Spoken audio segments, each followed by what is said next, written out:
In our first video from Stacy's house with our new grapple, I promised you that I would do a follow-up video where we showed some of the mistakes I made when I first started using the grapple that day. Today's video is that follow-up, but we have some bonus material too. Going to show you probably the most dangerous part of that day's project, and I think you'll like it. I wanted to let you know that we will be in the National Farm Machinery Show at Louisville, Kentucky, February 14 to 17. 2018. Let us know in the comments section below or via email or instant message, any way you want to contact us. If you'd like to get together, we'd love to see you there, get a chance to meet some of you, and just looking forward to that. Okay, let's get to our feature. Well, let's start off with something dangerous. The Safety Sallies always like to see something dangerous so they have something to complain about in the comments section. And I'm pretty sure this one will suffice. I can probably get it down now.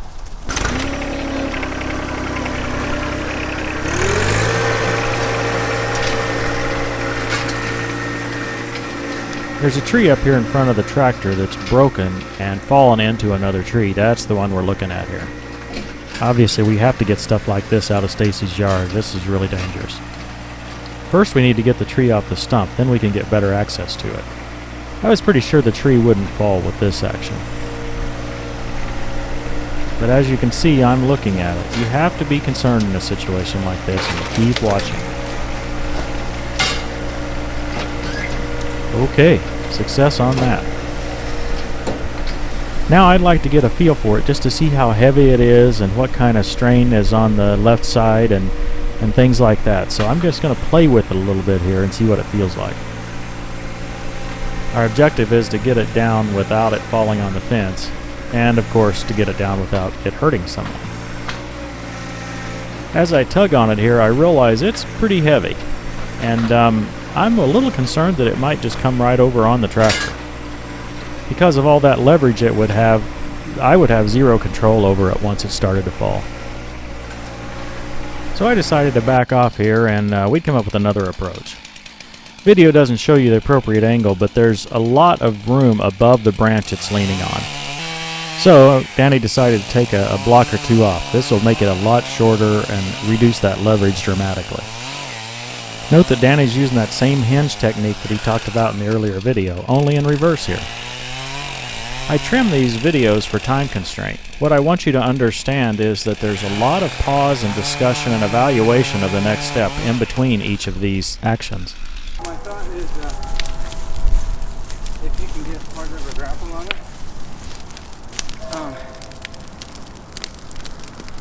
well, I can take more off and it's going to keep coming down, down, down, and in another 8 feet it's going to come out of that tree that it's hanging up. Okay. You know, I'm worried about it coming backwards on me. Folks, don't hesitate to talk with each other. Keep talking it out, keep thinking it through. Make sure that you're ready to go before you take action on something like this. After he had taken those blocks off and I got back in there, I realized there really wasn't any danger of it coming backwards on me anymore. So a big improvement there. Now I had two things that I was trying to consider here. Number one was the primary goal of keeping it off the fence, but the second goal is probably one that's more educational and interesting to you tractor lovers. I'm concerned that once that tree starts falling, it'll put quite a twist on my loader frame and perhaps bend it up.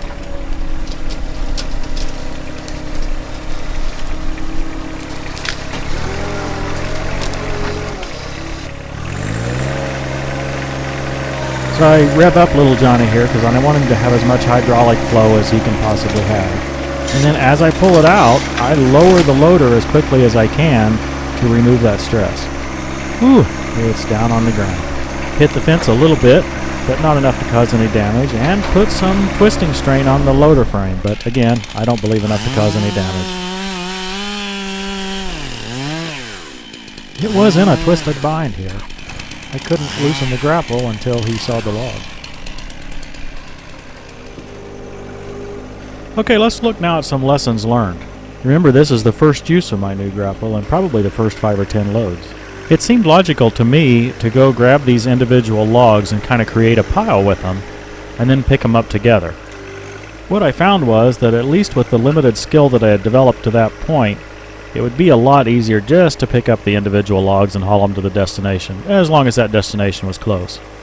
Now, some of what you're seeing here is just me trying to get used to the diverter kit. That's pretty normal anytime you're operating hydraulics new for the first time. I leave this in just to show that it takes a little time to learn how to use it. Where do you think we should pile these? Really, anywhere between those trees on that fence line. 2 trees, you think?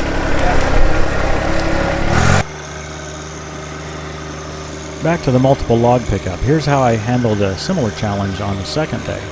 In this case, rather than actually clamping each of the individual logs, I just pushed it, sort of like a dozer blade.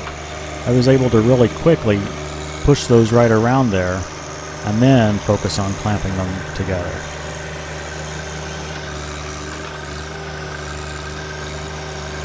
Okay, still a little rusty, but better than before.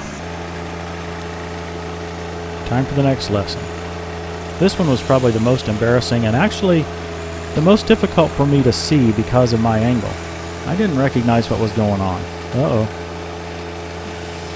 They all fell out. I know, from this angle the problem is obvious. But from the tractor seat I couldn't figure out what was going on. Oh, look at that. Did it again. And on the same pile, no less. I'll talk through it here in slow-mo. I clamped it all the way down when I first grabbed the logs. But as I'm lifting it out, the logs shift. Then you'll see that the clamp becomes loose. And what I'm failing to do is to clamp again, or clamp repeatedly, while I'm curling and lifting. Here's an example just after I had figured out how to solve the problem. You'll see that the clamp on your left, or my right when I'm looking from the tractor, kind of gets stuck in the dirt. Doesn't really clamp tight.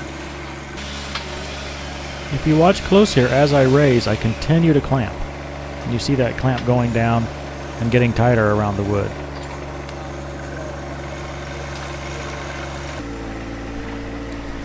Here's another more obvious example in real time. You'll see after I lift it up, the grapple actually flinches when I give it that confirmation clamp.